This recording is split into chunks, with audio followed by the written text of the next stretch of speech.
भाइयों बहनों, मैं करतार सिंह भड़ाना आज़ाद जनता संगठन का राष्ट्रीय अध्यक्ष और समाजवादी बाबा साहब अम्बेडकर वाहिनी का पूर्व राष्ट्रीय सचिव और समाजवादी सांस्कृतिक प्रकोष्ठ का राष्ट्रीय सचिव। सबसे पहले मैं आप लोगों को सादर प्रणाम करता हूं और आप लोगों से एक बहुत ही महत्वपूर्ण बात कहने आया हूं, आप लोगों को बताने आया हूं, आप लोगों से रिक्वेस्ट करने आया हूं, निवेदन करने आया हूं। आप लोग इस बात को बहुत अच्छे से सुनिए, इस जानकारी को अच्छी तरह से लीजिए और समझिए। भाई बहनों, आज इस समय हम लोग के भारत देश में आप देख रहे हैं कि जात पात की राजनीति बिल्कुल बढ़ चुकी है 2014 के बाद से।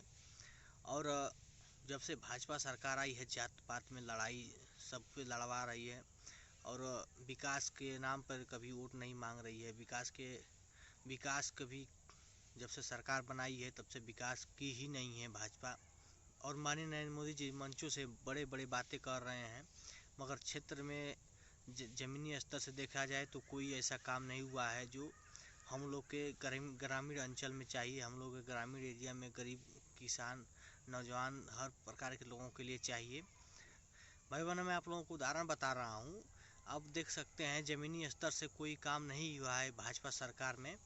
और आप लोग सिर्फ आप लोगों को, हम लोगों को यह बहला फुसला कर मंदिर मस्जिद की लड़ाई लड़ा रहे हैं, मस्जिद के नाम पर लड़ा रहे हैं, मंदिर के नाम पे लड़ा रहे हैं, हिंदू मुस्लिम करके लड़ा रहे हैं। जब से भाजपा सरकार 2014 से आई है तब से हम यही कह रही है, नारा दे रही है कि हिंदू खतरे में है, हमारा देश खतरे में है। भाइयों बहनों, मैं आप लोगों से सवाल करना चाहता हूँ, पूछना चाहता हूँ कि हमारे देश के प्रधानमंत्री हिंदू हैं, हमारे देश के राष्ट्रपति हिंदू हैं, हमारे उत्तर प्रदेश के मुख्यमंत्री हिंदू हैं, तमाम राज्य में सरकार है बीजेपी के, सब हिंदू हैं, तो कैसे हमारा देश खतरे में है? 2014 में मोदी जी सरकार बनाए हैं, तब से कह रहे हैं हिंदू खतरे में है। तो क्या मतलब है आपकी सरकार बनाने से? इसको आप लोग समझिए। इनकी सरकार में हिंदू खतरे में है तो इनका सरकार बनाने से क्या फ़ायदा है? इनकी सरकार जब से आई है तब से हिंदू खतरा में पड़ गया है। सच्चाई ये है कि आप देख रहे हैं ज़मीनी स्तर से आप देख रहे हैं इतना महंगाई बढ़ती चली जा रही है, ना महंगाई थमने के नाम नहीं ले रही है। और हम लोग सिर्फ राम मंदिर और हिंदू मुस्लिम में उलझे हुए हैं, 370 पे उलझे हुए हैं।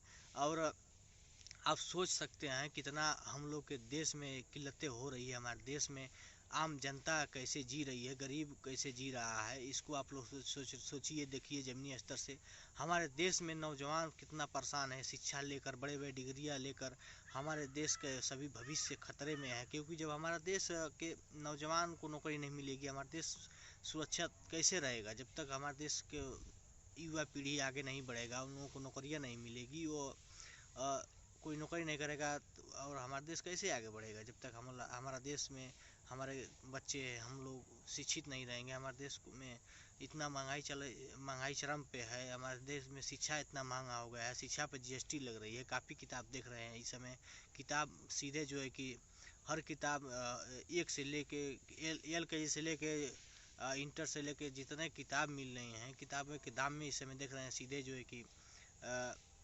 1/3 दाम उसका हो गया है। आप पहले का रेट से मिला लीजिए, अब रेट देखिए कितना महंगा हो गया है। किताब में, शिक्षा में ये लूटहार मची है इस भाजपा सरकार में। जब हमारे देश में शिक्षा नहीं फ्री मिलेगा, हमारे देश में बच्चे पढ़ेंगे नहीं, तो हमारे देश कैसे उन्नति को बढ़ेगा? हमारे देश का विकास कैसे होगा? हमारे देश का नाम आगे कैसे होगा? हमारे देश का नाम ऊंचा कैसे होगा? जब तक हमारे देश के बच्चे भविष्य हैं जो वो पढ़ेंगे लिखेंगे नहीं, उन लोगों को फ्री शिक्षा चाहिए, उन लोगों को नौकरी चाहिए, रोजगार चाहिए। और इस भाजपा सरकार ने दी किया है? कुछ नहीं दे रही है।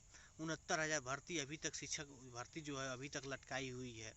और हमारे देश के जितने युवा हैं उसके आस लगाए बैठे हैं, जगह जगह धरने दे रहे हैं, फिर भी इस सरकार में कोई सुनवाई नहीं हो रही है। और नहीं तो उस बच्चे को, हमारे देश के भविष्य है, उनके भविष्य का अंधकार में तो ठेलती ही जा रही है। उनके ऊपर जो है पुलिस से अत्याचार किया जा रहा है। यह है भाजपा सरकार। आप लोग सिर्फ, मैं बता रहा हूँ, राशन एक उन लोगों का जरिया हो गया है, राशन फ्री में दे रहे हैं, मगर आप उसको ध्यान से गौर से देखिए, सोचिए कि आपको जो पहले राशन मिलता था उस समय आप लोगों को 2 रुपया 3 रुपये प्रति यूनिट देना पड़ता था। अब उसी 2-3 रुपया के लिए आप कितने महंगाई को झेल रहे हैं, आप लोग से सरकार कितने लूट रही है, इसको आप लोग ध्यान नहीं दे रहे हैं कि पहले मान लीजिए कि 2 रुपया लगता था प्रति यूनिट के हिसाब से, अब वही नहीं लग रहा है, फ्री में वही मोदी जी कर दिए हैं 2 रुपये के लिए। आज देखिए गेहूं कितना महंगा हो गया है, आटा कितना महंगा हो गया, चावल कितना महंगा हो गया, डीजल पेट्रोल